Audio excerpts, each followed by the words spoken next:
Copyright intellectual property notice. Token Dark Girl is my newest book containing the philosophy and opinions of the world's first and only dark-skinned activist, Rashida Strober. All right, y'all, I had to get that out of the way. I had to get that little disclaimer out the way. Y'all know what time it is. What's up, y'all? It is your favorite dark-skinned chick in the whole wide world, Rashida Strober, aka the world's first and only dark-skinned activist, the creator of the entire dark-skinned lane. That's right. So, y'all, I have been working my butt off on my newest book, Token Dark Girl, my baby. And I know y'all want to know, well, what is Token Dark Girl about? Real quick, before Rashida Strober, no one has ever talked about dark-skinned women being dark-skinned in popular culture until the dark-skinned activist Rashida Strober, the first person to do so. Token Dark Girl is a book that is born out of the Darkism paradigm created by dark-skinned activist Rashida Strober under the science of dark-skinned activism. Dark-skinned activism is the first platform in the world for dark skin. Token Dark Girl discusses 11 dark-skinned women in popular culture selected to be what Rashida Strober, the world's first dark-skinned activist, calls the it dark girl of the moment. In addition, Token Dark Girl provides a critical analysis on why dark girl tokenism perpetuates the cycle of darkism among dark-skinned females and why it's unhealthy. So, some of y'all want to know, well, who the hell is Rashida Strober and what is this dark-skinned thing she does? Dark-skinned activism, darkism, the first platform for dark skin. Well, real quick, Rashida Strober holds a master's degree in political science and a bachelor's degree in history from the University of South Florida. She is a historian of dark-skinned women in popular culture and a darkism social theorist scholar, focusing her work exclusively on dark skin, and is the first person in the world to do so. Rashida Strober created the platform for dark skin, which is a field that was previously unheard of before she came along. Rashida Strober is the world's first dark skin activist and the creator of dark skin activism. Rashida Strober is the first woman in history to create a movement for dark skin. She created the movement dark skin activism in 1998.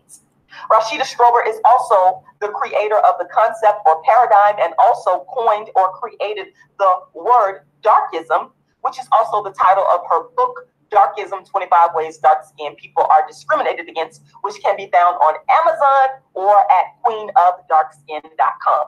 With more books written on dark skin than anyone in the world, Rashida Strober is the architect of the dark skin lane. She is the first author, actress, artist, and social commentator to focus only on dark skin. Rashida also stars in her award-winning one-woman play, A Dark-Skinned Woman's Revenge, that was created in 2006 as a part of the Dark Skin Activist Tour. And folks, for the first time in history,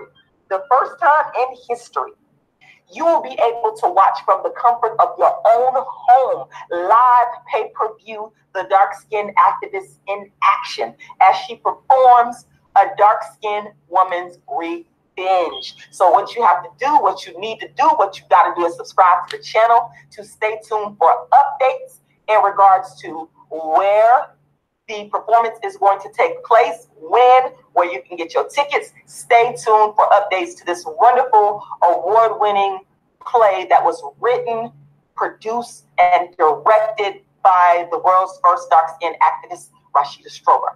All right, y'all. Thank you so much for listening. queenofdarkskin.com. Make sure you subscribe. I love y'all. World's first dark-skinned activist.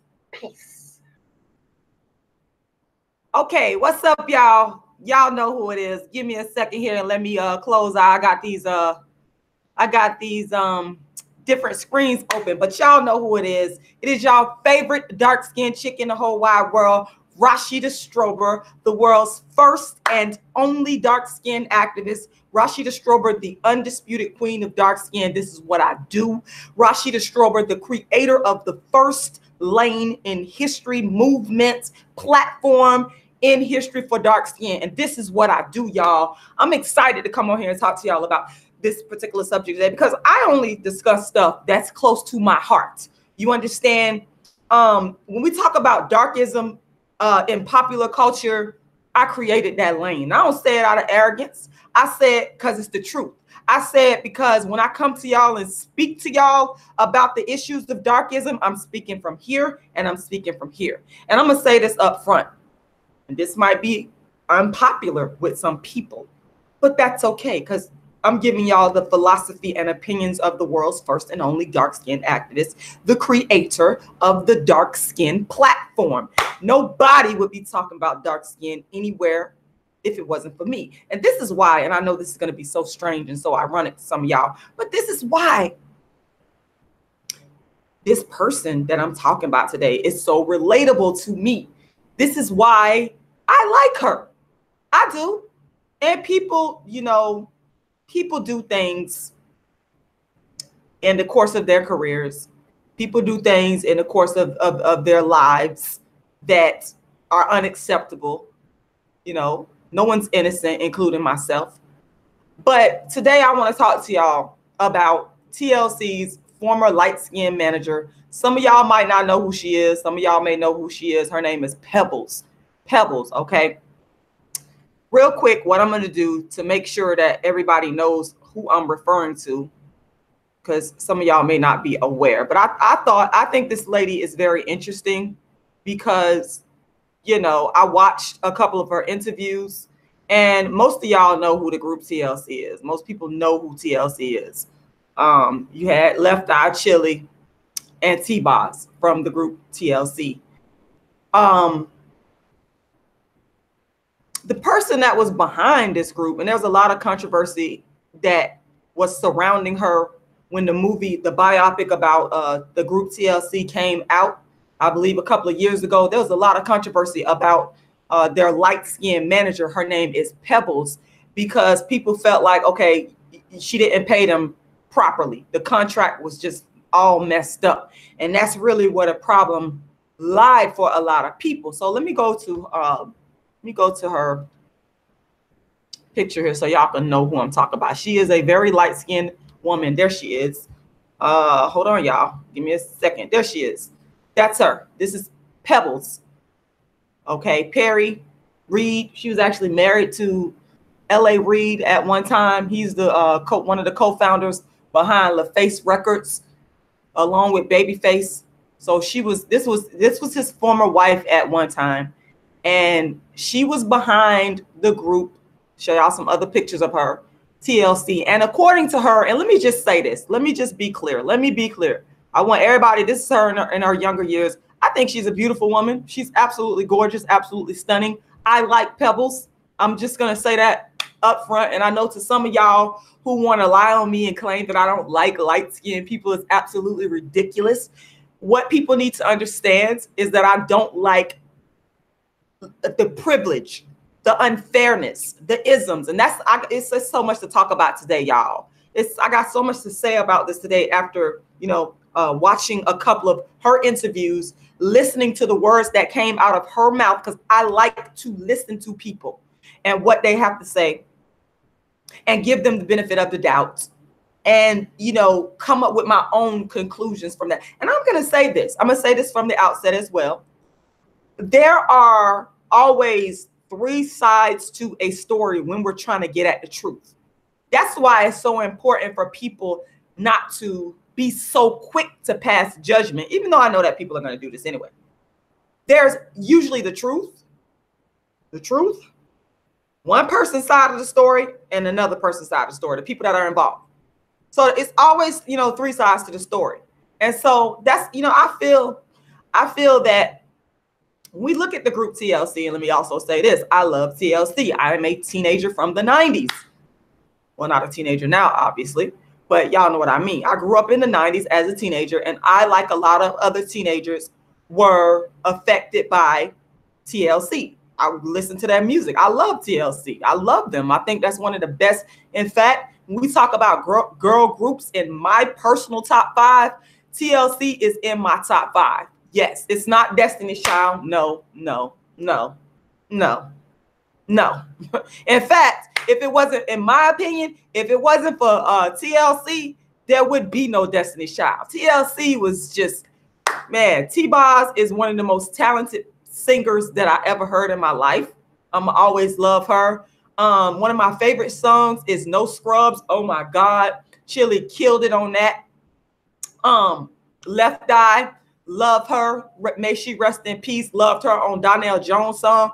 Bottom line is, I grew up, you know, listening to TLC like a lot of other teenagers that came out of the 90s. I'm always gonna love TLC. They are extremely talented. I mean, like, you know, one of the things about TLC is, and if you compare the groups, I don't really see that level of talent, like raw talent. And that's one of the reasons why I will always, when you talk about singing and dancing, oh my God, anybody could just go back and watch any of TLC. I'm getting excited talking about it. Watch any of TLC's videos and watch them dance. Some of the best dancers in the world. Oh my God. Just the talent is just off the scale. And Chili is absolutely gorgeous and stunning to this day. I will give her credit for that, all the credit in the world. She works out, obviously. She's just absolutely beautiful. Now, I got to throw this in here as the world's first and only dark skin activist and the creator of the entire dark skin platform, the creator of the first platform for dark skin known as dark skin activism. I have to say that Chili is one of the darker skinned females that has privilege. This is the philosophy and opinions of the world's first dark skin activists. So please make sure that you cite if you use my ideas. That's going back to, I got to get back to Pebbles on that, because this is the connection that I have to her. I believe, and this is what I believe, it's my opinion based on looking at some of her interviews and just looking at stuff factually. I believe that she was a huge part of creating the actual group TLC. And from everything that I watched, and I watched several of her interviews, it just seems to me that she wants credit for that. And she wants people to look at the facts and not so much throw dirt on her name without looking at the facts, to be objective. And there's a lot of people out here who, if you go, I watched her interview on the Wendy Williams show. Oh my God. It's in the comment section, people are just slaying her. Oh, she's this, she's that. She stole from them. I mean, they just going in. They don't like her. They're angry, and I understand, because they're in their emotions about loving the group TLC, which, like I just said, I love TLC myself. But we have to step back and ask the question, okay, she's saying that she gave them the name TLC. Is that the facts? Is that the truth? You know, we have to look at the facts. Like, and it seems to me, and just listening to her, she was saying that it's a lot of things that she can't discuss because of legal reasons and whatnot. So for a person that's trying to get at the facts, it's going to be a little bit harder to get all the facts because she can't talk about certain things. But from the gist of what I get from her is that she's asking people, and this was in the wake of the TLC movie that came out, where she felt like the movie was not portraying her accurately. She even states in the winning, y'all can go look this information up, everything I'm saying, I watched interviews with her saying these things out of her mouth. And that's always important. I like to go and get it from the horse's mouth. I don't like to go and necessarily, I'll read other reports, but I like to hear it from the horse's mouth. And she's done a lot of interviews since that time. One of the things she said in the Wendy Williams interview that she did, she said that VH1 sent her some type of statement in regards to, you know, the validity of the claims or the depiction of her in the movie about TLC, you know, her character. So y'all can go and watch that interview. In fact, what I'm going to do, give me 1 second. I'm going to put that interview here. I think I pulled it up. Let me see. Y'all could just Google it. Y'all could just Google it. Well, Lynn Coffee, you said this is an old story. I'm looking at the chat box because as I be moving around here, I'll be looking at the chat box. You said that this is an old story, but what you got to understand, it may be old, but for me, I'm the world's first dark skin activist. And I'm always looking at things from the perspective of darkism. And so I just happen to be, y'all know how YouTube is. They be suggesting that you watch videos. So I just happened to click on a video with her talking to Wendy Williams, and I listened to what she had to say. And then I watched some other interviews of her, particularly the one that says Pebbles CBS Uncut, because I did find her to be engaging. I did find her to be interesting as a person. And so I went and watched some other interviews. And the reason why I'm doing this live today is because of something very important. Even though you're saying this is an old story, it's not old to me. Darkism and the impact of darkism never gets old. The reason why I'm doing this live today is because I went and watched a Pebbles CBS Uncut interview. And there was something that the interviewer asked a question that got me to thinking. I was already thinking about the darkism element here. I was already thinking about the light skin privilege element here. And the interviewer asked her a question that got me to thinking about that. So in that aspect, it's never old. You know, I can go all the way back to slavery and tackle issues of darkism from slavery. This is what I do as the world's first dark skin. This is what I love to do, to be honest with you, to look at things in an objective manner and bring it to the people and discuss, is there an element of darkism here? What's going on here? And again, one of the things that I saw with Pebbles, she has a certain level of honesty that comes across. She's interesting, that comes across, and it's intriguing, and I wanted to know more. And so I sat there and I watched the interview with Pebbles, CBS Uncut interview. And the interview asked this question. The interviewer asked her this question. She said, a lot of people will look at you, and I'm quoting exactly what she said. This is what the interviewer said, and this is how Pebbles responded. She said, a lot of people will look at you and think that your road was easy because you are just so gorgeous. You are a beautiful woman. And I had a young lady in here not too long ago, did an interview with her, dark skin, hair shorter than mine. And I asked her the name, and I asked her the last time she cried. And she said she cried because she is an amazing dancer, but the person told her she was just too dark and she could not get the part. But because she said her lighter skinned counterparts would always do that, would always get the part. So people will look at you talking to Pebbles and see you as the epitome of beauty. Then Pebbles said, that's a lie from hell, in response to the dark-skinned woman not, being beautiful enough or being too dark to get the part. Pebbles' exact words were, that's a lie from hell.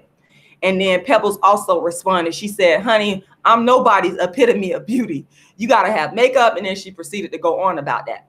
And so, see, when I'm looking at things, I find the darkism element just pops up. I wasn't even expecting that to come out of that interview.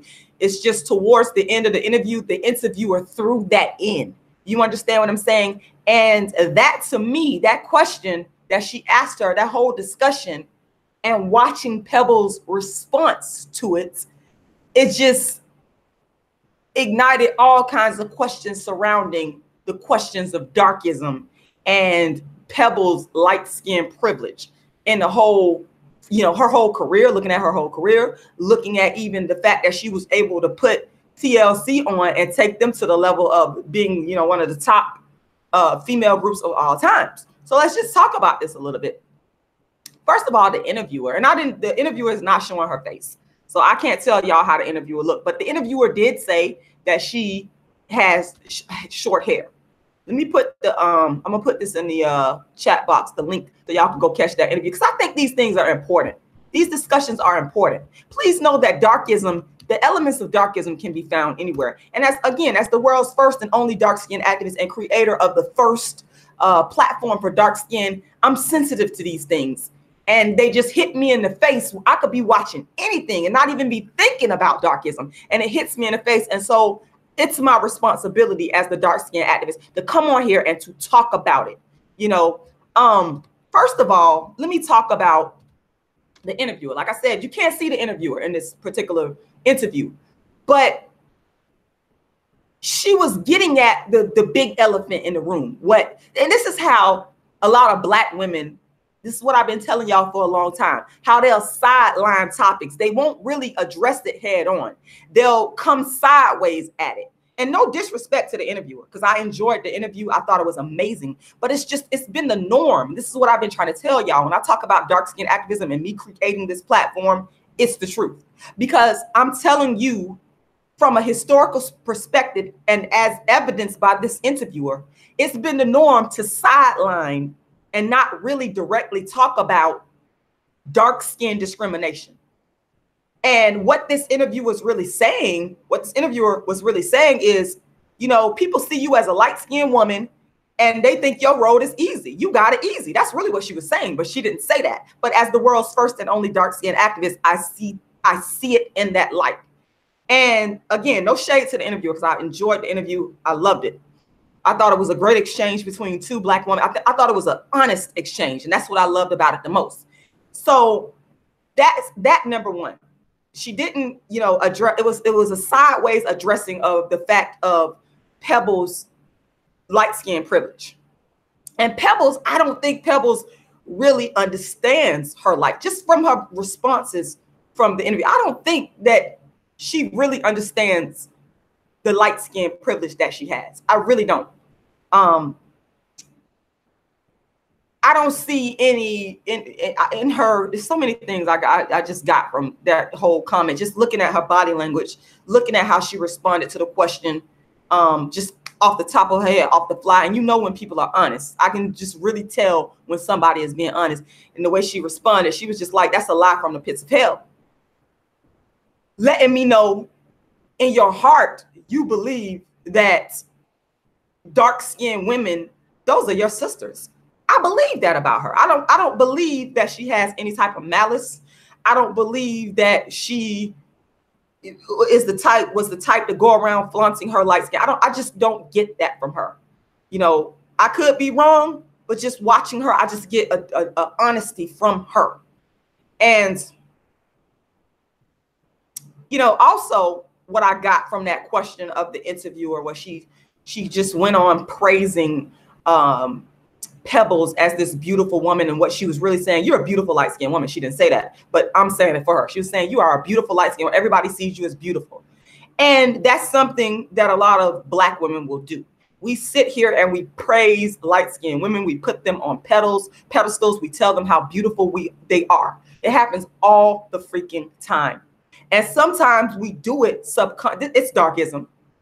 We do it subconsciously, and that's not Pebbles' fault, because she didn't create a society wherein, you know, light-skinned people, as a result of slavery and oppression, were to be placed upon a pedestal because of their light skin. She benefits from it, but she didn't create that. So I got that same tone that I've seen when I can remember all the way back to elementary school. There was this light-skinned young lady in elementary school that everybody praised for being light-skinned. I remember when I was at the University of South Florida as a graduate student, there was another light-skinned, mixed-race looking young lady that Black girls were praising for being light-skinned. So this has been going on. So I got the same type of element from the feel, from the question, and from the interviewer. She just kept saying, "You're beautiful, you're beautiful." I understand why she was saying it, because she was saying, you know, setting it up to say that people will see you as being very beautiful and think that you had it easy, you know. And then she threw in the dark-skinned dancer who cried because she was told by someone, apparently someone in a power position, that you're too dark-skinned. That's why you're not going to get this role, this dance role, or whatever, you know, audition she was going out for. Apparently it was for dancing, and it was given to lighter skinned counterparts. So there you see Pebbles being directly confronted with an instance of darkism. And I saw an element of honesty from Pebbles and shock. And she felt that it was wrong. I could see it in her face, and I could see it in her response. And then I saw the element of the interviewer bringing an issue to the fore, darkism to the fore, that is always swept under the rug. And then also just, you know, thinking about the dancer, which had nothing to do with the interview. But then just thinking about the dark-skinned dancer, the comments from the interviewer in regards to the dark-skinned dancer highlights the silent pain of what dark-skinned females go through as a result of darkism. And in my book, Darkism, 25 Ways Dark-Skinned People Are Discriminated Against, which y'all can see in the background, lovely, I call it systemic economic darkism in my book. Darkism, respect it.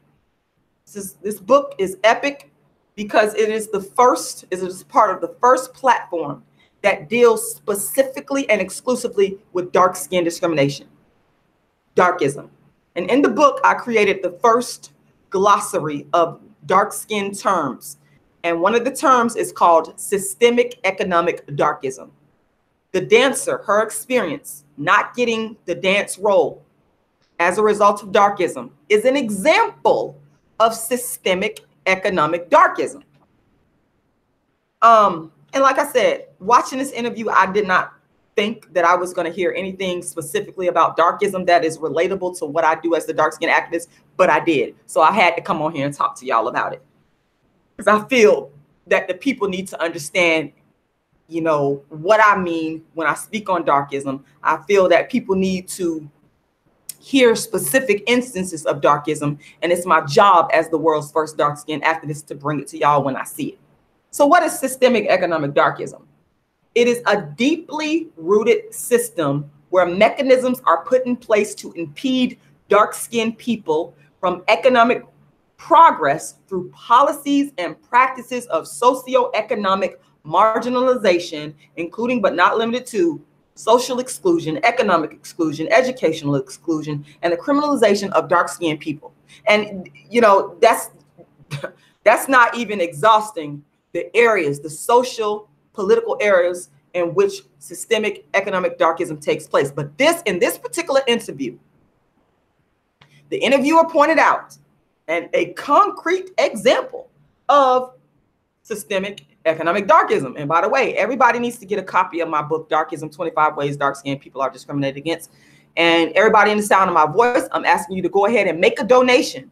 I still have not reached my goal of $300. And that's lightweight. That's not even a lot of money. I need to be able to print out copies of my new book, Token Dark Girl, and market and distribute those books. Also, I am trying my best, based on the resources that I have, to produce my play, A Dark-Skinned Woman's Revenge. And that, you know, to produce that play, I am in need of dire funding. So I'm asking everybody in the sound of my voice to please make a donation. I'm going to go ahead and put my PayPal link, my PayPal email address and my GoFundMe link. So you can go to my GoFundMe and make your donation, or if you want to cut out the middleman, you can go to my PayPal. You just go to sign into your PayPal and use my email address, which is icecreamladydream@yahoo.com. Please, please, please do not make a donation. Do not make a donation to the super chat, because it takes them so long to give me the money. So please make the donation to my GoFundMe or to my PayPal. But yeah, so, you know, that's the interviewer pointed out a specific example of systemic economic darkism. I don't know these people. I never met them a day in my life. All I do is I analyze darkism, and I'm the first person to do so. This is also very important. And getting back to Pebbles, which, you know, that really resonated with me in regards to her saying that, hey, look, I created this group. I'm the behind the scenes person that made it go. I gave them the name, you know, that resonated with me. But just continuing with the topic of darkism and how it unleashed this ugly head within this particular interview that I want y'all to go watch. It's just a concrete example of how dark-skinned people being dark-skinned can cause you to lose out on opportunities. And this is what I've been telling people for the longest. And people say, Rashida, this is crazy. What are you talking about? This is all in your head. I'm not crazy. I wrote a whole book describing darkism. This book is a compilation of my life experiences regarding darkism, letting people know this is how darkism can impact you on a social level. You know, this is how darkism can impact you on an economic level. And it came out in this interview. And I just want to say, and I know this might be unpopular with some people who don't like Pebbles, I have to say that I sensed a real sincerity in terms of her feeling empathy towards the dark-skinned dancer who lost out on opportunities, job opportunities, for being dark-skinned, for simply being dark-skinned, folks. Do we care about this? Do we people, do we care about dark-skinned people who lose out on economic opportunities for simply being dark-skinned? No other crime, shout out to Wallace Thurman, because he wrote the book, The Blacker the Berry, and it always pops up in my head when he talks about Emma Lou, the protagonist in the book, The Blacker the Berry, written in 1932, way before Tupac or Kendrick Lamar even thought about saying anything about the Blacker the Berry. Wallace Thurman Ben put that on the map. He talked about Emma Lou's crime was being born dark-skinned. This dancer's crime that was spoken about in this particular interview, her only crime was being dark-skinned, and she had to pay for it economically by losing out on jobs. And I want to say shout out to the YouTuber that are the commenter that's been coming onto my videos, and I feel your pain. Well, you have talked about how you have gone through different things in your life of being dark-skinned by your own people. Well, you talked about on losing jobs. I feel your pain. I understand. I too am a victim of it. I have lost out on job opportunities too, to non-dark-skinned people in my face when I was clearly qualified. So I feel your pain. This is coming from a person that understands. I'm the world's first dark-skinned activist, the creator of the entire lane of dark skin, the creator of the first dark skin platform in the world, the first woman in history to create a movement only for dark skin. So in saying that, I feel your pain. And it's important that everybody that's watching this video clearly understands that. By the way, make sure you subscribe to the channel, because again, I'm going to be coming at y'all with some important updates as soon as I lock in the venue to perform my play, A Dark Skinned Woman's Revenge, which for the first time in the history of the Dark Skinned Activist Tour that features my one woman play, A Dark Skinned Woman's Revenge, I'm going to be doing a live stream pay-per-view where anybody anywhere in the world, from the comfort of your own home, a lot of y'all be watching me from the comfort of y'all home. I know y'all do. Y'all get y'all popcorn, get y'all drinks together, y'all snacks together. Y'all going to be able to watch me perform A Dark Skinned Woman's Revenge, which is my one-woman show where I play 5 different characters. Yep, you gotta have talent to do that. I gotta say that. I just got people be hating on me, y'all. They be hating. People be saying, "Oh, you just, you don't cast other women in your play because you're just narcissistic." No, it came out of necessity. When dark-skinned women, they didn't believe in me. Nobody wanted to participate in it. I said, "Hey, I'm an actor. I could play these characters," and I did it myself. That's actually why I actually wrote the play, with the idea to give other dark-skinned women work, but I couldn't find people to believe. So out of necessity, I had to perform the play, the characters myself. And what I can say is, since 2006, everywhere I've taken this play, people absolutely love it. Shout out to my people in Harlem, in Brooklyn, my people in Tucson, Arizona, Washington, D.C. Thank y'all for all y'all support. I love y'all for supporting the work of the world's first dark-skinned activist. So now, let me get back on Pebbles. Like I said, I know it's a lot of people out there that don't like her, and I've said it from the outset. Let me show y'all how she looks. She is a light-skinned woman, and I do like her. I do like her. Do I think that she's altogether innocent? I don't know. That, like I said before, this is Pebbles. There are always multiple sides to the story, okay? And then somewhere in the middle, there is the truth, okay? Pebbles, for those of y'all that don't know, she has some hit songs. Girlfriend was one of the songs, like in the 80s, 90s. Girlfriend, Mercedes Boy, I love that song. And Giving You the Benefit. Those are like some of her major hits. She was also married at one time to L.A. Reid, one of the co-founders of LaFace Records. And she had I don't know if she still has this management company, but the management company she had at the time where she, put TLC on, was called Pebble. Okay. And from her point of view, y'all, she's saying that she is the one that was behind. I'm just showing y'all some pictures of her, that she was the one. I believe this is the young lady that played her in the biopic about TLC. But Pebbles, from her perspective, this is Pebbles, she created the group TLC. And she did not like the way that she was portrayed in the movie. Okay. So what I want to say is, I believe, this is what I believe. I believe that Pebbles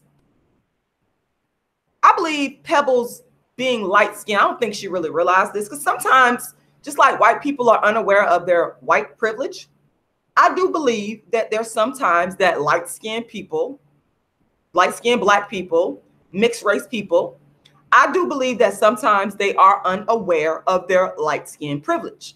So, and this is the case where I just watching her based off of what she's saying, looking at her mannerisms, you know, and I do believe for the most part, I'm a good judge of character when I watch people.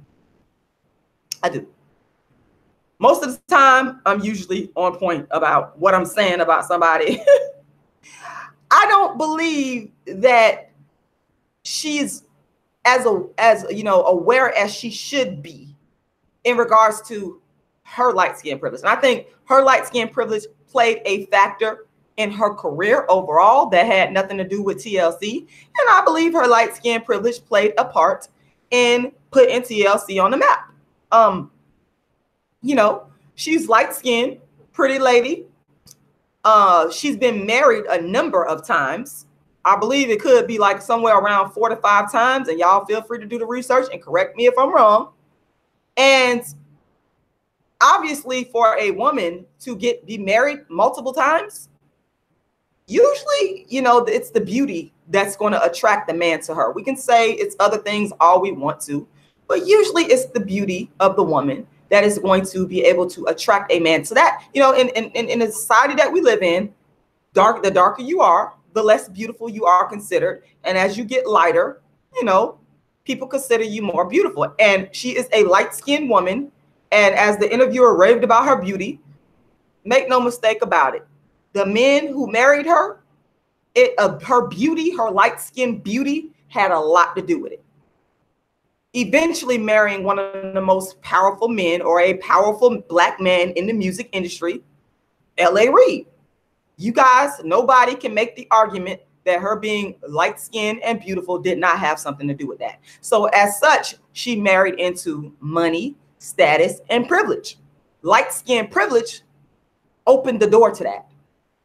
Therefore, light-skinned privilege, I believe, opened the door to her being able, it put her in a position to be able to even go out and find, or, you know, manage, create, be the machine behind TLC.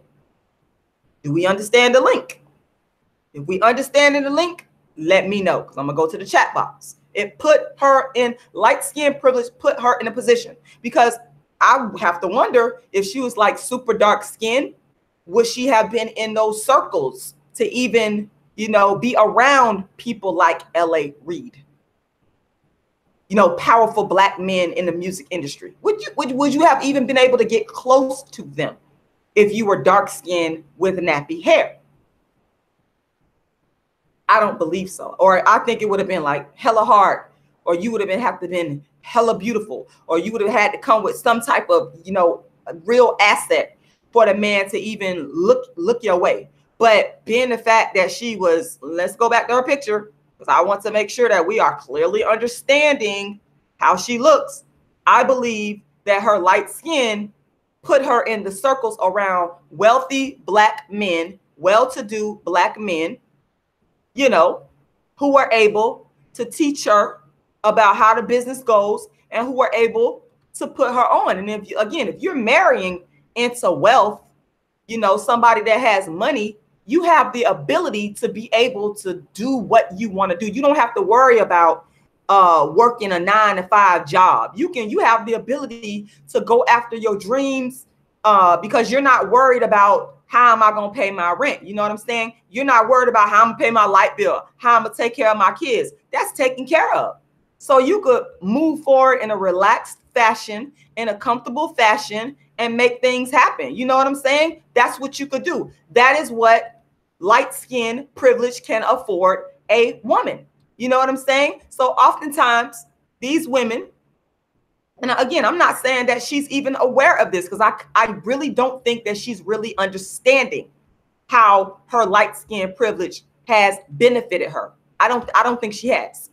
But again, it puts you in light skin, good hair, you know, puts you in a position to get these baller men and puts you in a position to get money. Let's not make any mistake about it. And she got money. She was in that position.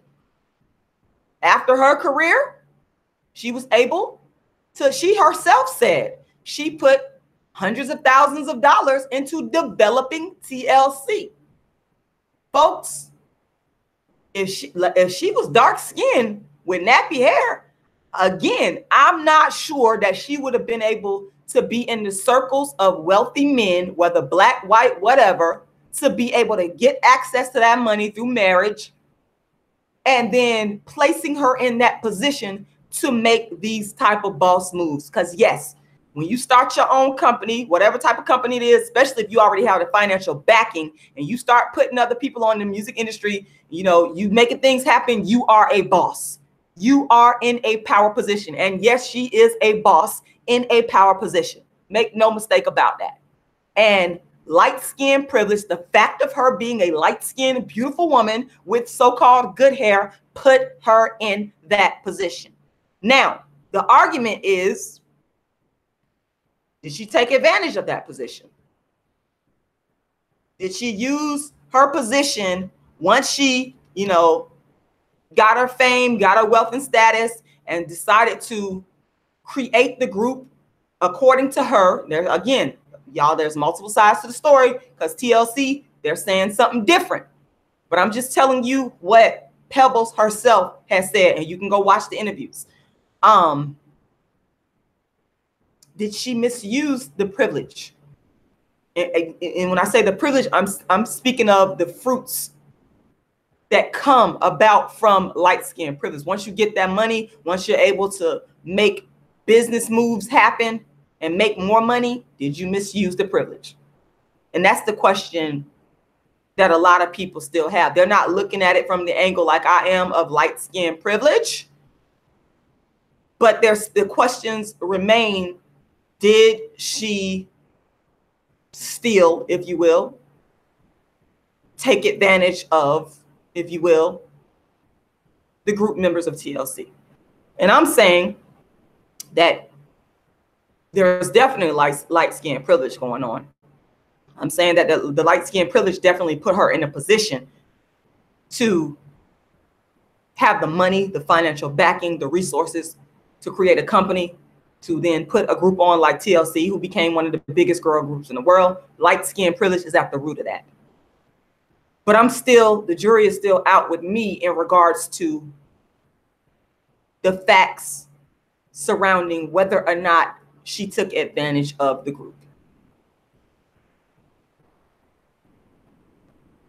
I don't know. And I almost want to give her credit for, I almost want to give her credit for using her light skin privilege to, you know, put some black women on.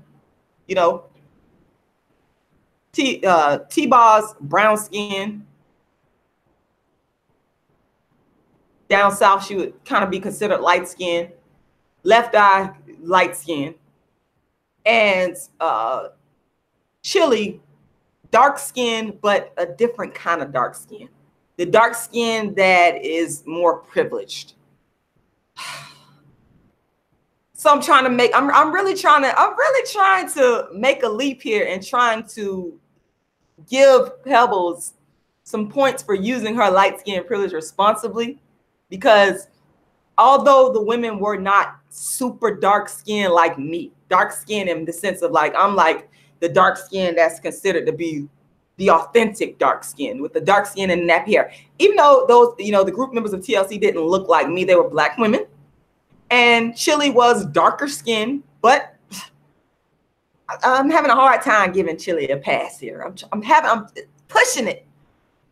Nevertheless, I think Pebbles deserves a little bit of points for using her light skin privilege in a responsible way to take, Black women and help them get money, And eventually, we have to be honest and say that in the group's later years, they did get money. We have to say it might have took them a while, but they did get their money. And I'm happy that they got their money because I believe that, like I said, they're one of the most talented groups that I've ever seen in my life with real, true talent. A lot of these groups are not. I just can't stand to listen to a lot of these people. But I have a lot of respect for TLC. And I do have some respect for Pebbles. Because, again, I think that in this situation, she did use her light skin privilege in a manner to help other Black people economically.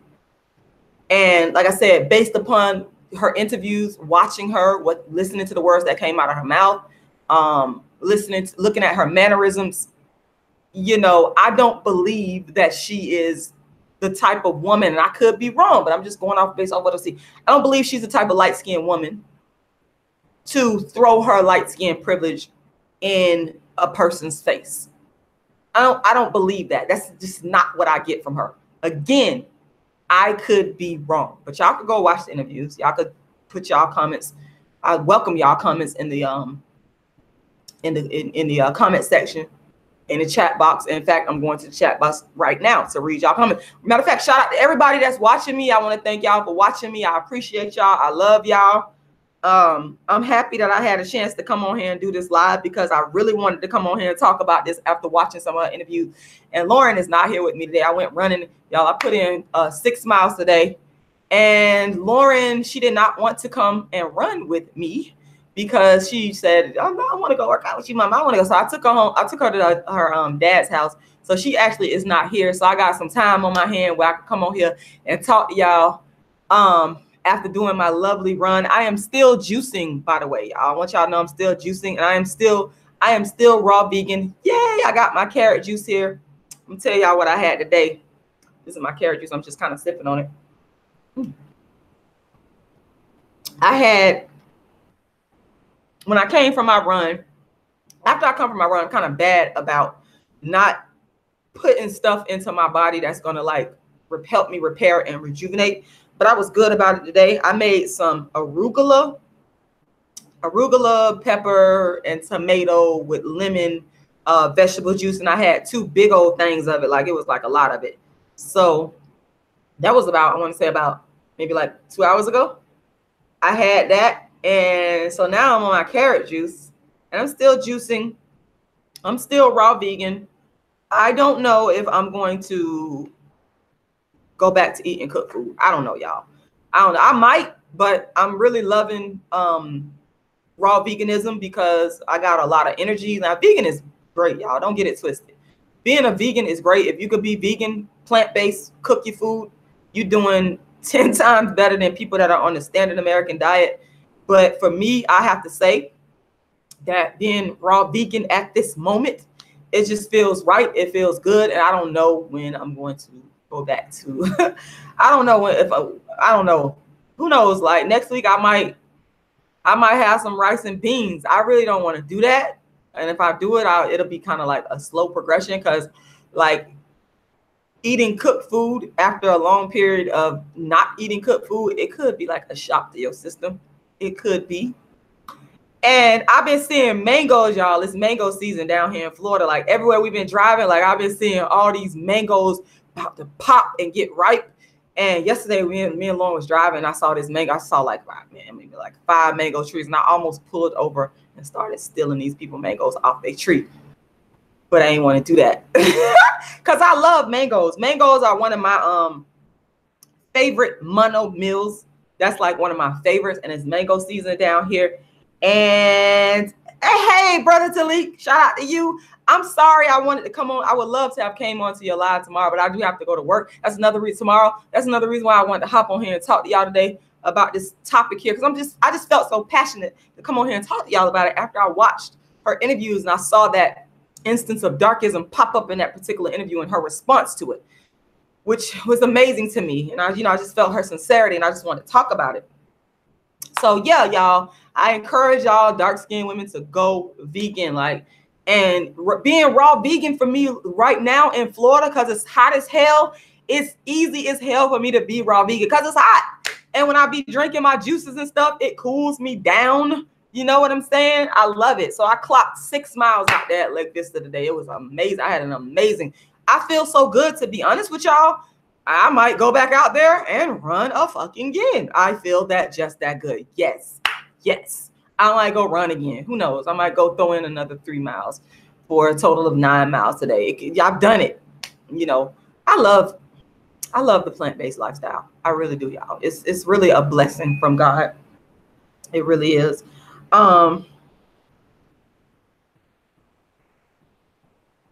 Getting some text here from some of my supporters. I love my supporters. I love y'all. So yeah, you know, I just feel like whenever I see instances of darkism and I see people that are honest about it, this is another reason why I decided to come on here and make this live, because I just felt a sense of honesty and trueness from her, even though people were coming for her for what they believe to be the wrongs that she's done towards the group TLC. I just felt that her side of the story deserves to be heard. I mean, obviously we have the movie TLC. I believe somewhere I saw that it was very successful, one of the most highly rated movies on VH1, that I believe over 4 million people watched. So a lot of people have been able to hear TLC's side of the story. And don't get it twisted, all sides of the story are very important. I just feel, it just seems like Pebbles, it's like people are not giving her a fair chance to hear, just hear. Not saying that you have to agree with what she's saying. I'm not telling people that, because that's not for me to say. It's up to you to listen to someone, hear what they have to say, and then make your decision. That's not for me to tell you what to do. It's for you. I'm just saying, I think it's important for people to hear her out.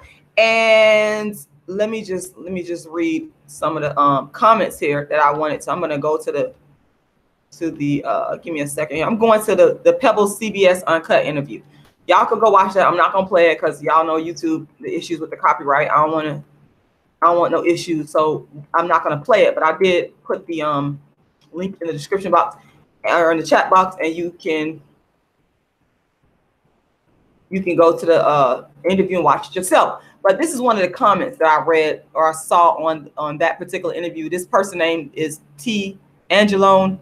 And they wrote, nobody really has the correct assembly of facts about what really transpired between Pebbles and TLC, respectively. That stated, Pebbles subsidized TLC, formerly Second Nature, from the very get-go.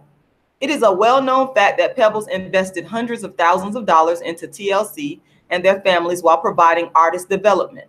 The bottom line is this: without Miss Reed, TLC, LaFace Records, Pebbles, the entertainer, and a host of other acts, most notably Dame, would not have been as successful as they were it not for Miss Reed opening doors on their behalf and working tirelessly behind the scenes. I am speaking strictly for myself when I say that Miss Reed Pebbles has been vilified and should be vindicated. I really like TLC for their talents / music, but the only member who actually wrote from the get-go was the late Left Eye T-Boz, also a songwriter, would later write Unpretty for Fan Mail, I Know. What people don't understand is that publishing is where the money is. If you actually write your own material and you get what is known as publishing or songwriting credits, which is where and how you make money. Well, that was true prior to file sharing, etc. Pebbles is not solely responsible for TLC's financial woes. As for where's TLC's cluckery money, I'm saying cluckery because I'm trying not to cuss here. You may want to ask Clive Davis, LaFace Records, and a few other individuals with money, power, and influence where the TLC money went. Pebbles has handled all of this with class, intelligence, and grace. So there's somebody that's supporting her in the sea of people that do not support her. Somebody else, Casey, this person said she didn't steal their money, but she was involved in taking money from them because at the end of the day, her loyalty was towards LA, her husband, the owner of the record label, and Clive Davis. She knew their contract sucked, but she didn't say anything. Why? Because she was doing it for her husband. It's messed up. It's messed up. TLC were cheated out of their contract. All right. So those are some of the comments that I found that were interesting, that were sort of in support, sort of able to see multiple sides of the equation there. So let me go to the comments here and see what y'all got to say here. Once again, I want to thank everybody for tuning in today. And I also want to encourage y'all to please go and make a donation to my GoFundMe. I am still in need of $300 to print out the first 100 copies of my new book, Token Dark Girl. And I'm asking everybody to support me financially to help me make that happen. Please, please, please make a donation. All you have to do is go to my GoFundMe. Let's see. You can go to my GoFundMe and make that donation. Or you can go to my PayPal and make that donation. And I put my PayPal and my GoFundMe in the description box. I put my PayPal email address in the description box. Here is my GoFundMe, and it's very easy to do. Some of y'all have been watching me for a long time and you have not made a donation. So now is the time for you to make a donation. All you have to do is go ahead and click that donate button. Once again, the money is going to go towards me printing out the first 100 copies of my new book entitled Token Dark Girl. Let me go to my book, Token Dark Girl, because I want everybody to see it. This is the cover for my new book, Token Dark Girl. Token Dark Girl discusses black dark-skinned women in popular culture. And this book is very important because it's never been done before. No one has ever talked about dark-skinned women in popular culture being dark-skinned. And I go into detail about it. And I need your help in regards to the marketing, the promotion, and the distribution of this book. $300 is not a lot of money to ask for. As of right now, I have not reached my goal. I'm very close to reaching the goal, and I'm asking everybody, like I said, that's in the sound of my voice, to please make a donation if you believe in what I've done in regards to my stellar track record of actually producing the books, producing the plays, everything that I've done in the community to give back to the people. I'm asking you now to give back to me and help me out. Also, another thing that I'm asking for your support on right now, my play, A Dark-Skinned Woman's Revenge. The production of A Dark-Skinned Woman's Revenge costs me money to produce. It is not free. The production cost involved is I have to locate a venue, pay for the venue, pay for the travel, pay for the people the technical people behind the scenes. And so I am in need of funds to be able to produce my next play, A Dark-Skinned Woman's Revenge. And my plan is for people all around the world. I have had so many people come to me and they said to me that they wanted to see my play, A Dark-Skinned Woman's Revenge, when I was performing it in other cities that I've done. Last year, I did Tucson, Arizona, the DC Black Theater Festival, Brooklyn, Harlem. I did those shows and people said, well, I'm not in any of those cities. Can you make this happen online? And so now I'm working on the process of creating a pay-per-view live stream so that I can produce this show online. Now, what does that consist of? I have to get a venue. I have to get the technical equipment. I have to, pull all these things together financially. And so what I'm asking people to do, and I've been working on it. I was working on an Atlanta venue, and that venue has not come through yet. So, it's very difficult because I'm doing a lot of these things on my own. I'm writing the books, and it's very hard for me. I don't want people to sit here and think that what I do is easy. You have to be dedicated and committed to it. It's a lot of pitfalls. A lot of people will tell you no, but I continue to fight for what I need and what I want, because I know that this work is very important. And I know once people see a dark-skinned woman's revenge, oh my God, y'all gonna absolutely love it. But all this costs money. I cannot do it by myself. And people need to understand that before I even came online and asked for financial support, let me tell you, I produced this show out of my own pocket for years. Okay. So I am a producer. I make stuff happen, but it costs money. I need investors. I need people that believe in the work. So what I'm asking people to do is also to make a donation to help me produce A Dark-Skinned Woman's Revenge so that I could bring it to you online. The first performance of A Dark-Skinned Woman's Revenge. Y'all gonna love it. Y'all gonna enjoy it. So again, I'm asking y'all to reach into your hearts, reach into your wallets, reach into your purses, and go and make a donation today to help me to produce my play, A Dark-Skinned Woman's Revenge, which is a part of dark skin activism, to also help me to distribute my new book called Token Dark Girl. So how can you help? What do you need to do? It's very easy, y'all. Once again, I'm going to put, give me a second. I'm going to put my links here. I'm putting my links here right now in the chat box, y'all. It's right there. Just go to the link. Go to my link.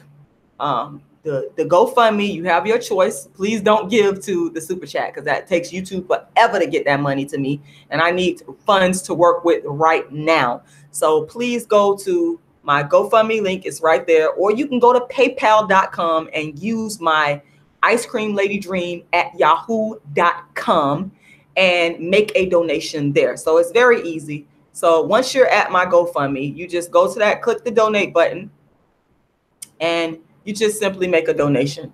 I always say every time I come to this page, I'm believing God that there's somebody out there that has $1,000 to donate to my campaign, because $1,000, let me tell you what that would do. Oh my God, that would help me to, I would have more than enough money to print out the first 100 copies of my new book, Token Dark Girl. I will also have the money to be able to start the marketing for and the distribution for Token Dark Girl. I will also have the money, because I'm very economical with the money. I'm able to take a little bit of money and make a lot of it out of it in terms of making stuff happen. I just need the capital to be able to do it. So that money will also go towards helping me to secure a venue to produce my play, A Dark-Skinned Woman's Revenge. Okay. So that's very important. So I'm believing that there's someone out there that has the funds of $1,000 that can make that happen. And if you don't want to give that $1,000, because there would be, of course, a fee for GoFundMe. If you want to cut the middleman out of that, you can donate that money to my PayPal. And there is no reason why y'all shouldn't support me. I'm a dark-skinned woman, and y'all know how difficult it is. You know, when you are Black, when you are dark-skinned, to get anything, you're getting crumbs. You know, it's very, I should have been had this $1 million goal. I should have been had it. But I truly believe, and I know because of systemic economic darkism, that's what it is. A lot of people have watched and benefited from my work. And again, there's no reason why I should not be supported. And yes, I have to say this because it's the truth.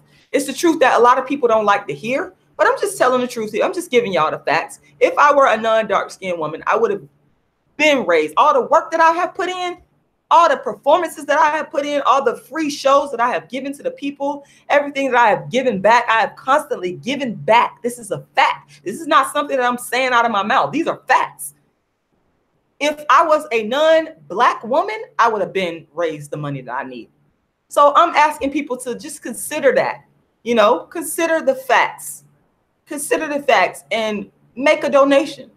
Don't wait. Make a donation. Those, like I said, those of you that have not made a donation, that consistently watch me, now is the time to make that donation.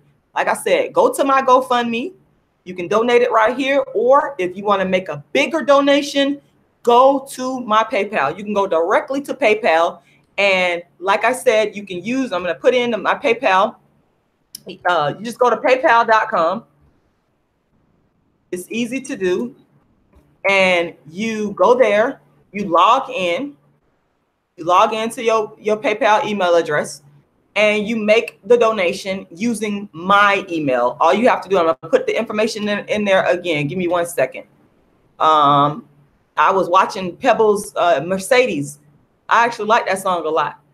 I know it's old school, but I love the song, y'all. Yes, I love the song.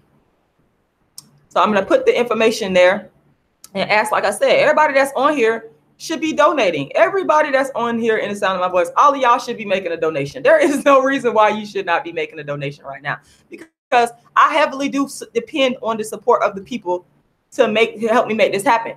And let me also say that I want to thank, and some of you are watching this right now, I don't want y'all to ever think that Rashida Strober is ungrateful, because y'all are helping me make it happen. To those of you that have graciously donated your hard-earned money, I want to say thank you to every single person, every last one of y'all out here that have donated to help me make a Dark Skinned Woman's Revenge happen over the last couple of years.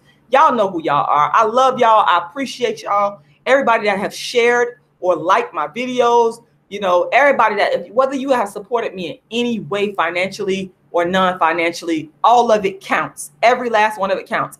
I don't want people to think for 1 minute that I don't appreciate any of the help, because, you know, I know that everybody don't have the funds to donate. I get that.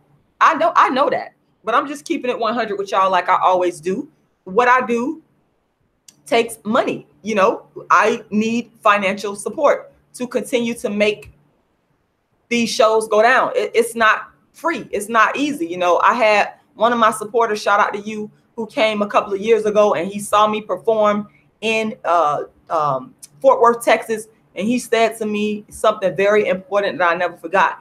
And it's why I keep working. He said, I just hope that you're able to keep getting the funding to be able to produce your shows. And he got it. He understood exactly where I was coming from.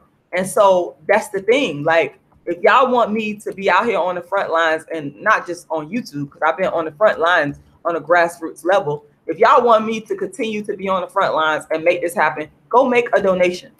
And when I say the front lines, I'm talking about being able to continue to produce the plays, being able to continue to write the books, and, you know, market and distribute those books.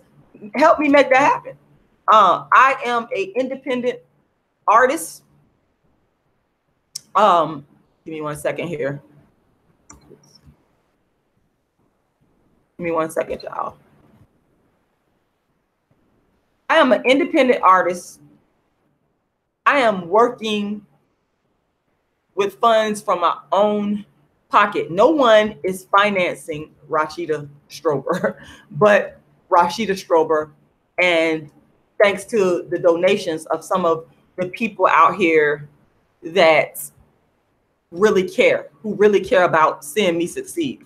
But no one is financing me. I don't have some type of big machine behind me at all. So that's why I asked the people to help me out. You know, help me out. Help me make this thing happen. Look at the facts. Look at the facts of my already proven track record of continuing to bring y'all work, the work of the world's first dark-skinned activists, to continue to bring y'all the products. Like I said, the books, the commentary, the social commentary that I do on YouTube all the time, you know, producing the plays. Look at those facts and go make a donation. Go make a donation. Like I said, you know, I am in dire need of these funds, because I really want to continue to be able to make these moves and to make this thing happen. Let's see.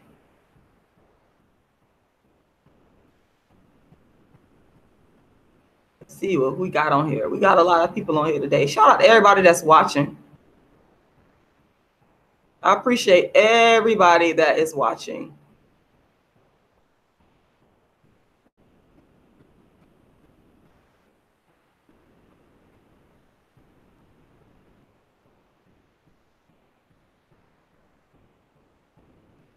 Shout out to My Tribe TV. I just had to go all the way up to the top because I'm just shouting everybody out. What's up, RBR Network? Shouting you out.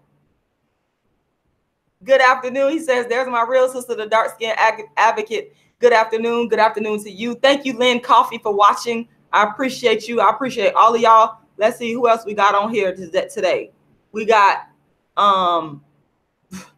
Cynthia G. You said there should be a light skin versus dark skin civil war. Oh, I'm not advocating for that. I'm going to be honest with you. I'm not advocating. Folks, I have never in the history of the science of dark skin activism, being the first woman in history to create a movement for dark skin. The movement is not to war with, dark skin people. That's not what this is about. It's about fighting for equality. It's about leveling the playing field for dark skinned people. It's always been about making peace. It's never been for me to wage a war against my light skinned brothers and sisters. That's not what it is for me. I want dark skinned people to have an equal opportunity throughout the world and to be treated fairly. And I have fought for that. I have a track record of that. Again, this is very important for people to understand. You have to look at my track record offline. Well before YouTube came on the scene, well before Facebook, social media, I am one of the people, dare I say, one of the few people on social media that has a real, hold on, let me straighten out my thing, that has a real track record of being an activist in the community before ever stepping foot onto YouTube. Before ever stepping foot, and people in my community, they know what it is. They can vouch for that. They know. I am not one of those people that have came up onto YouTube and just be, behind the scenes, I don't do nothing, or I just hopped on here because, okay, I can reach a global audience now. No. I started in my community as an activist. And as such, this is very important. I fought for all Black people of all skin tones, dark skin, light skin, whatever, even white people. I am for human rights. So I need for people to understand when I come on here and I tell y'all, a lot of y'all think, oh, I'm just bragging about, I am not bragging about being the world's first dark skin activist. I am not bragging about creating the first platform for dark skin. I'm not bragging. I'm telling you what is the factual, honest truth. Because again, I spent years before there was a YouTube, before there was commentary on, I spent years in my community going door to door on grassroots campaign, fighting for social justice. How many people do you know on YouTube that could say that? There's not a lot. And if they're saying it, you better go check their history. So I need people to understand me and feel me on this. This is something that I actually do in my life for real. If social media left today or tomorrow, we got rid of YouTube, a lot of people would be in trouble. A lot of people will be in trouble because they don't have an actual track record of grinding in the community. They have a track record of using YouTube as a platform to gain views and an audience. That's fine. But for me, my stuff comes from an authentic place, an honest, real place. I actually care about Black people for real. I care about humanity for real. Why? I have a solid track record. Solid. And anybody could come, like I said, come to St. Petersburg. Talk to these people in the community that know me. They will tell you this. So this is not just for YouTube and for views. This is what I do. This is my actual life. And it's never been a part of my actual platform to say, oh, I need to be fighting with non-dark skinned people. No. What I fight for is equality, economic, social, political equality. And it's very important. I've been doing that before YouTube. That's what differentiates me, separate me out from other people, because I need people to understand that. I have a real, genuine love for my people and for people in general. Facts. I hate to come on here and, gloat or brag, whatever you want to call it, if you will. But I have to just clear the record and let people know that what I've been doing in my community as an activist. Do you know how many rallies I participated in? How many campaigns I've been on in the community fighting for social justice, both when I lived in California and in Florida? I mean, I've been on the ground with my work for years. This is very serious business to me. It's not, I know some of y'all might be entertained, but this is my life, my actual life. It's never been about anything but creating equality and peace in the community, because I've seen what Darkism does in the community. You know, I've seen the impact of Darkism. I've seen the poverty. I've seen the suffering. I've seen the pain. I've experienced a lot of it myself. Like I said before, I've been denied jobs due to Darkism. I understand. I get it. So I fight for equality. I fight for happiness. I want dark-skinned people to be happy. And I'm not by no means saying that all dark-skinned people are innocent of, or they're the most perfect people, because there's a lot of dark-skinned people out here who don't get a pass from me, who have committed acts of Darkism themselves, who have been liars, who have been deceptive, who have been divisive. There's a lot of dark-skinned people out here who have behaved in a way that's not consistent with the science of dark-skin activism. I'm aware of that. But I also know that there are millions of disenfranchised dark-skinned people around the world. Facts. And those people are who I continue to fight for, to level the playing field, equalize.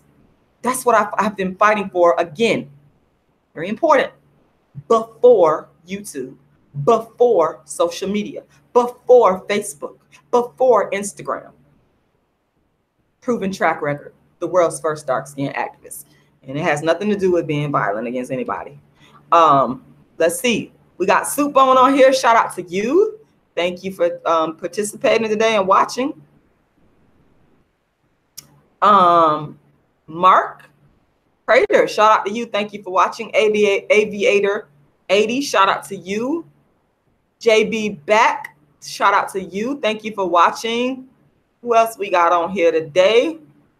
I got to shout all y'all out because I'm so appreciative and happy that y'all here. Hear what I got to say. Norris, cool. Thank you so much for watching. I appreciate you. There's a lot of people that be watching too. I know that don't comment sometimes. And I want to thank y'all for watching. Black Cherubim, thank you for watching. I appreciate you. Let's see. We got Happy as Hell. That's a good one right there. Happy as hell. That's what I want my people to be. Happy as hell. You understand what I'm saying? It's so much suffering that goes on in our communities on a day-to-day basis. That's why, you know, I had to kind of give Pebbles some slack and say that Pebbles, she did in her own way provide economic development to the Black community, and I appreciate that. Alteric Hayes, why are you focused on skin color? Stop making excuses. Well, I'm focused on skin color because skin color has impacted every area of my life, literally every area of my life, and it has impacted my life in an economic fashion. Okay, I'm just speaking my truth. I am the world's first dark-skinned activist. Dark-skin activism is the first platform for dark skin ever created. I'm the first person in the world to create a movement only for dark skin. And the reason why I started dark skin activism is because of how my dark skin has impacted my life.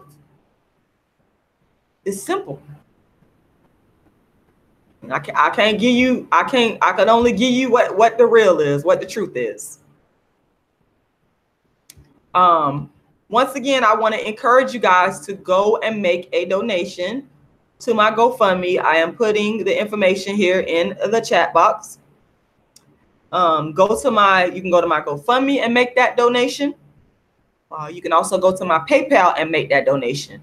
And I want to let everybody know that I am in need of $300 at least. I'm saying at least. I need way more than that. But that will help me reach my goal of being able to purchase the first or print out the first 100 books of my new book called Token Dark Girl.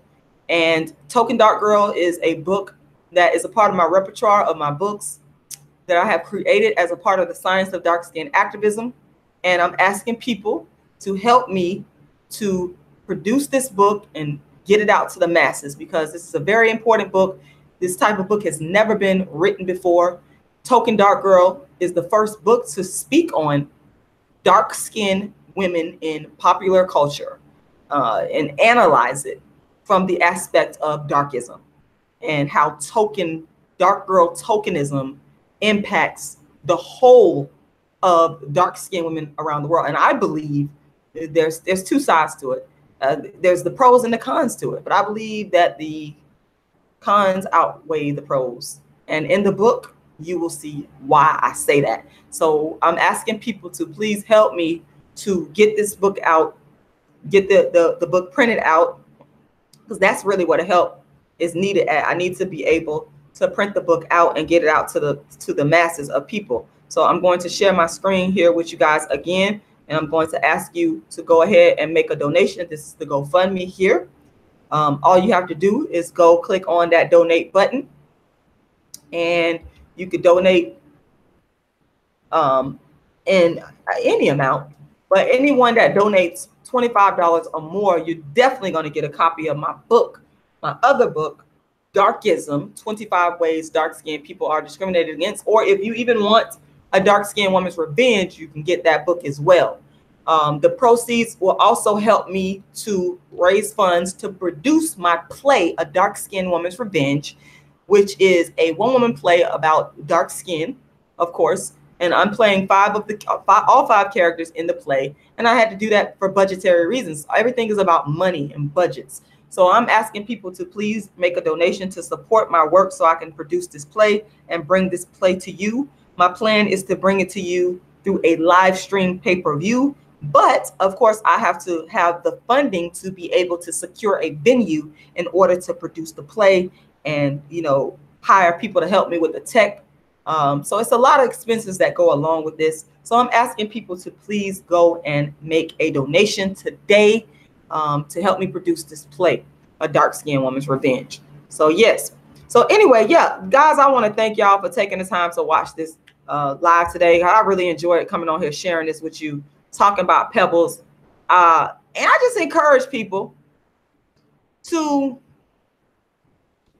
I know it's hard to do in the age of social media and people coming out with all the different their different social commentaries. It's a lot of information to take in, but I want to encourage people to be objective. Try to look at things from all angles. Try to get out of your feelings and your emotions. Like I said, I know y'all love TLC. I love TLC too. But I also wanted to be objective in looking at Pebbles' side of the story and seeing, okay, did she really get over on these young ladies? And I also wanted to be objective in looking at how her light skin privilege has benefited. I think it's benefited TLC. Because again, she's a light-skinned woman, married to a powerful man with money. You know, the light skin, I do believe, I'm not saying that her talents didn't, you know, it was just light skin that brought her there. Her talents had something to do with it, but light skin privilege played a role in her becoming this powerful woman that was able to put TLC on. So I'm, even in making that analysis, I'm giving her the benefit of the doubt. I'm just saying, look at it from all angles, people, and then make your decision. Then make your decision. Yeah. So once again, I want to thank y'all for watching and listening to me today. I want to ask you guys to make sure you subscribe to the channel. Also, make sure you hit that notification button, because what that does is when I release a video or when I go live, it'll send you a notification that I'm live or I release the video. Follow me on Instagram. A lot of y'all don't know, but I am on Instagram, and I do post on Instagram a lot now, and I'm getting more familiar with the platform. So go follow me on Instagram.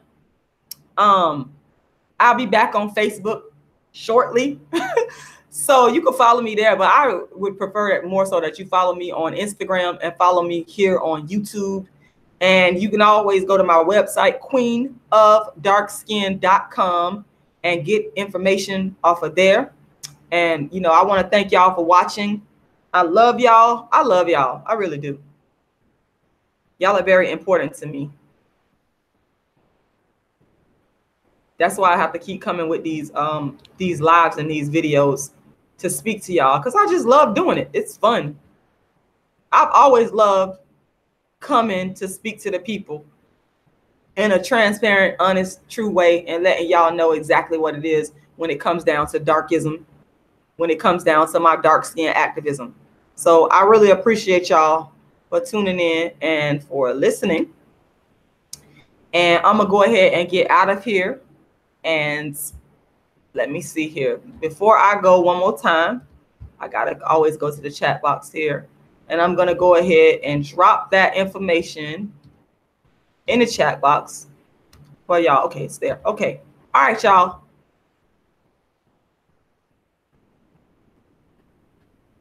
Give me 1 second.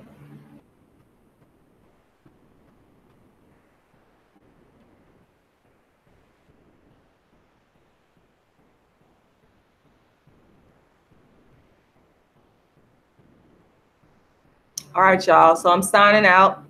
The world's first and only dark skin activist. I love y'all. Well, I have copyright intellectual property warning. Growing up black and ugly, the dark skin activist is my intellectual property. I have to come on here and say this to you guys because since 2015, people all over the internet as well as television have been plagiarizing and infringing upon my intellectual property. I do not have any issue with people actually taking this video and re-uploading it to their channel as long as you are honest and as long as you keep it in its original form and cite the work as belonging to Rashida Strober, the world's first dark-skinned activist and the creator of the first dark-skin platform called Dark Skin Activism, created in 1998. Thank you and enjoy listening. queenofdarkskin.com. Also, I want to encourage you guys to go ahead and purchase my book. It'll be released soon. It's called Token Dark Girl. I have written more books on dark skin than anyone in the world, including A Dark-Skinned Girl's Triumph, the Rashida Strober story, How to Be the Hottest Dark-Skinned Chick on the Planet, which is the first motivational book for dark-skinned females, Darkism, 25 Ways Dark-Skinned People Are Discriminated Against, and also A Dark-Skinned Woman's Revenge. So Token Dark Girl is my newest release, and I encourage you to go to my website, queenofdarkskin.com, and get on the mailing list so that you will be updated when the book is released. Also, I am available for bookings of all kinds. All you have to do is contact me by visiting my website, queenofdarkskin.com, or you can email darkskinisbeautifulcampaign@gmail.com. Thank you. Everybody wants to know, who is Rashida Strober? And what's this dark skin thing she started? Well, Rashida Strober, the world's first and only dark-skinned activist, is the first woman in history to create a movement only for dark skin. Rashida Strober is the creator, the originator, the architect of the first platform in history for dark skin. She created this dark skin platform in the year 1998 and called it dark skin activism and called herself the dark skin activist. Now, since 1998, Rashida Strober, the world's first and only dark-skinned activist, built from the ground up the dark-skinned activist platform into a global brand. Facts about Rashida. Rashida Strober is the originator, creator, architect of the dark-skinned platform. 1998, Rashida gave birth to dark-skinned activism with a speech about the dark-skinned Sudanese model Alec Weck at St. Petersburg College.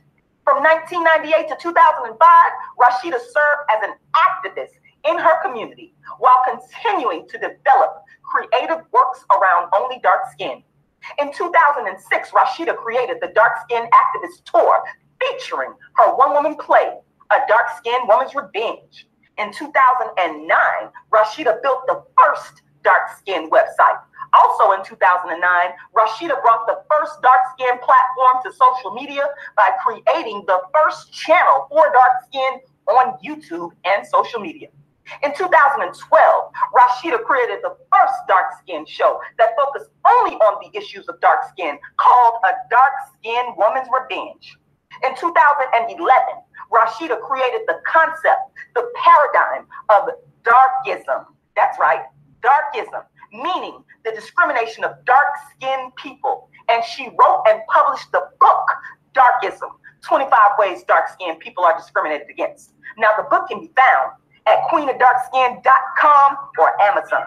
In 2013, Rashida wrote the first motivational book for dark-skinned females called How to Be the Hottest Dark-Skinned Chick on the Planet.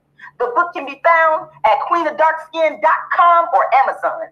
In 2013, Rashida made history by appearing on TV as the first to bring the dark skin platform to the masses, by being the first to bring the bully for a dark skinned girl narrative to TV when she discussed her play A Dark Skinned Woman's Revenge on Bay News 9.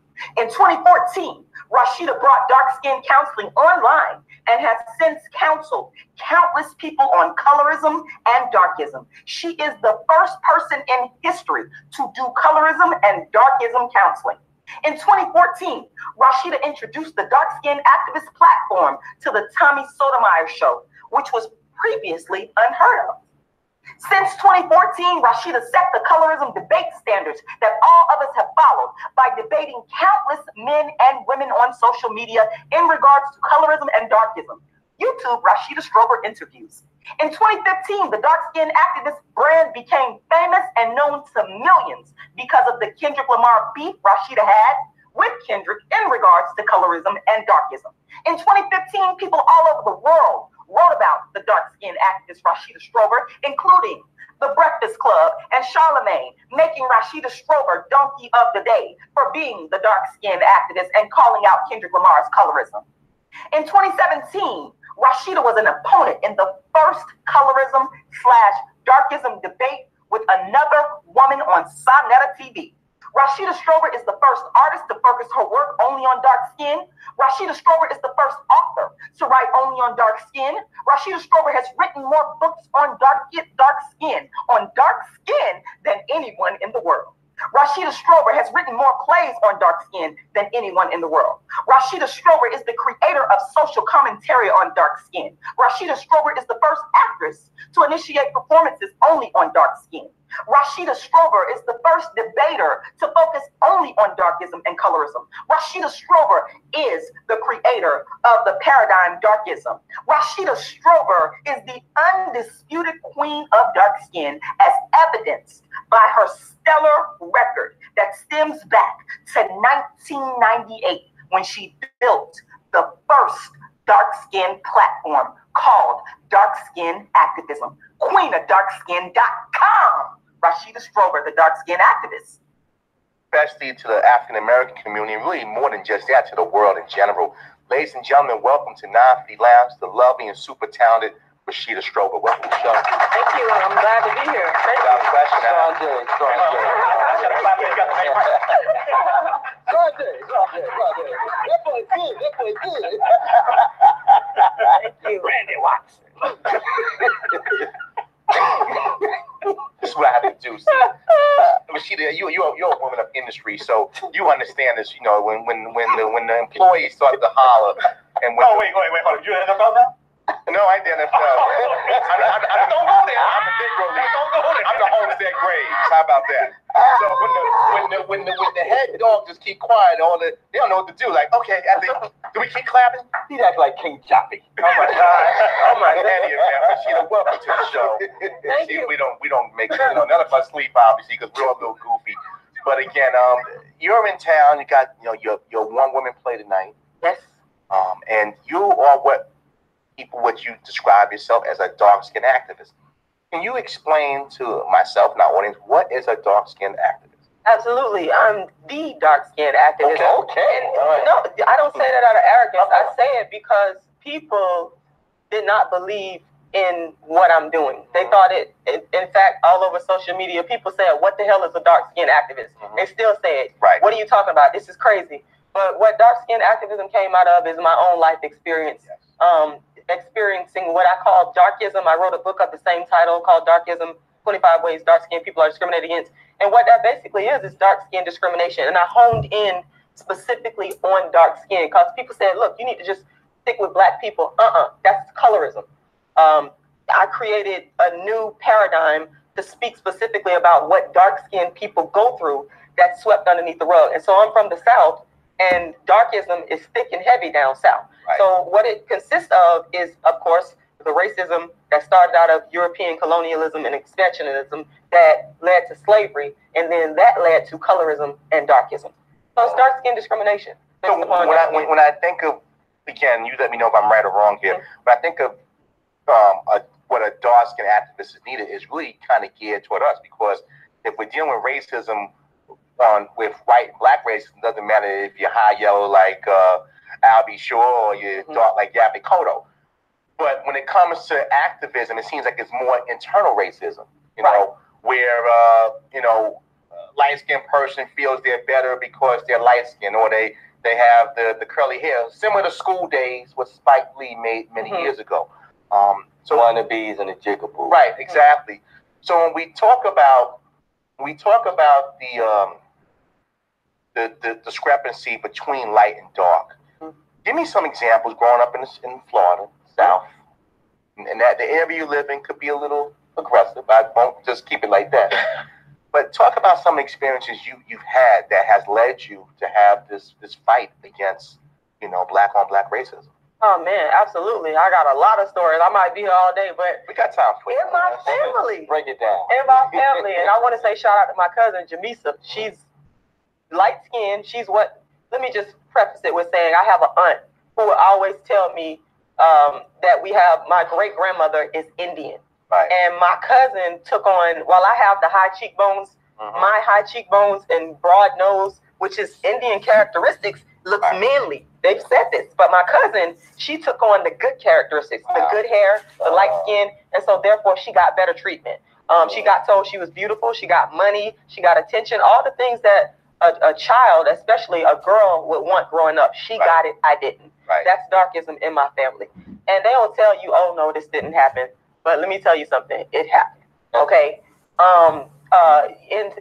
In St. Petersburg, there's a lot of Chinese restaurants, a lot of Indian establishments and whatnot.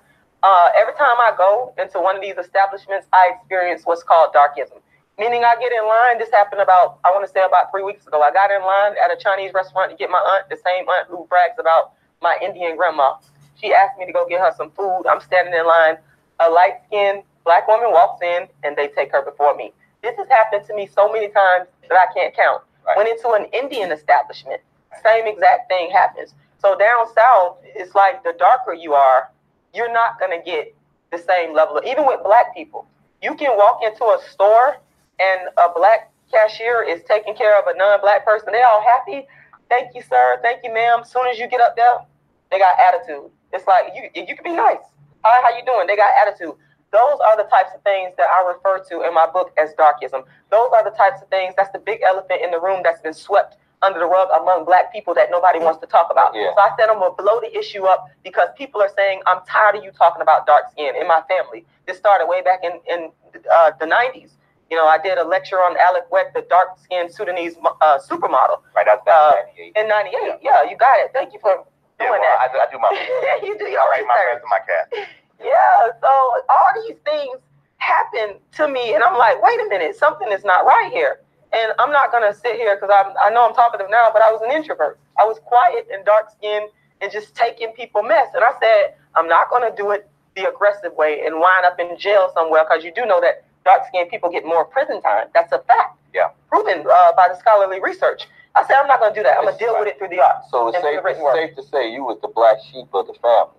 And see, even the word black sheep, I would consider that to be dark. Right. But yes, for lack of a better term, I was. Yes. So when we had these conversations about, and I kind of really, even though we're in 2017, getting ready to go to 2018, it's still a form of slavery mentally. Right. That we had this mindset where the light-skinned person's in the house and the black dark-skinned person in the field.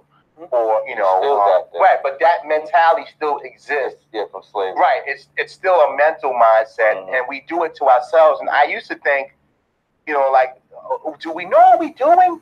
Or is it just something that, are we cognizant of what's going on, or it's just because it's the way we feel we've been taught? You've experienced this in your own family. So it's actually like, a divide in household. Do you feel like your family is doing this to you or have done this to you more just because it's just a mentality, or it's because they really have these feelings about race amongst themselves, which is almost a form of self-hate? It is. Yeah. And that's a great question. To even ask, are we doing this are we aware of what we're doing? Right. I don't think some people are really aware of that. I just think they just react to it naturally. I think to somebody like you doing, you bringing it out in the opening. Some people don't even know how they treat you until you check them. Yes, you have. Right. Right. Because basically, I think it's more being ingrained, because it's so much been said and keep on going. Because if you look at a lot of the things, like when it comes to the models, looking at the TV shows, you're looking at a lot of different things.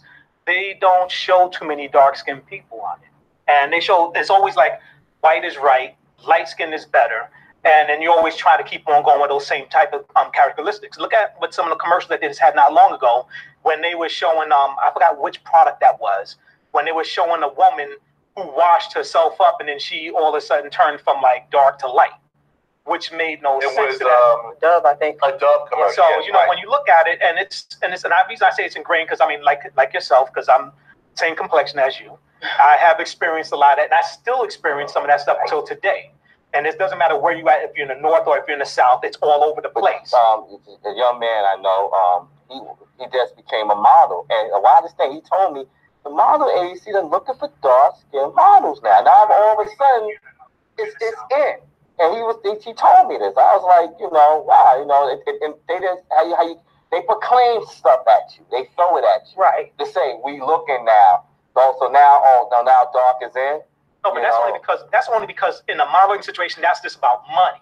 But if you're going into a business or going to certain places, they're not really given that much opportunity. If they do give you the opportunity, you're getting way lower funding than the other person that may be either light or white. So you're not getting that much pay as much, because I can look at right now, like within my own job that we have, I'm looking at some of the people that's in higher position, that's our complexion. They're not getting that much as their counterparts who may be lighter or white. And you're looking at it, you're like saying, wow. And then they even look down on you at certain things and make you want to do like I'm saying like this. A manager is supposed to manage people. Why is he going out there cleaning bathrooms and doing other things where another manager wouldn't do that? So you're looking at like you giving him more duties and more things for lower pay, but the other manager that's either lighter or white don't do those things, and you letting them get away with it. Look at the fact of how we even use Webster's. Like if you get the word white, this is going to Webster's right now. It's clean, pure, right, wrong, black, cryptic, evil. So these words, and we say, but I'm in advertising. If you constantly say some Pavlov's dog, it's going to be conditioning. Exactly. And that's what we're going through now. We're talking to Rashida Strober again. Come out tonight and find out more information on the Black Skinned Woman's Revenge Tour. I'm trying to get there myself because I'm excited to hear the horn rodeo. I'm excited to hear that. I want to dive in to Kendrick Lamar.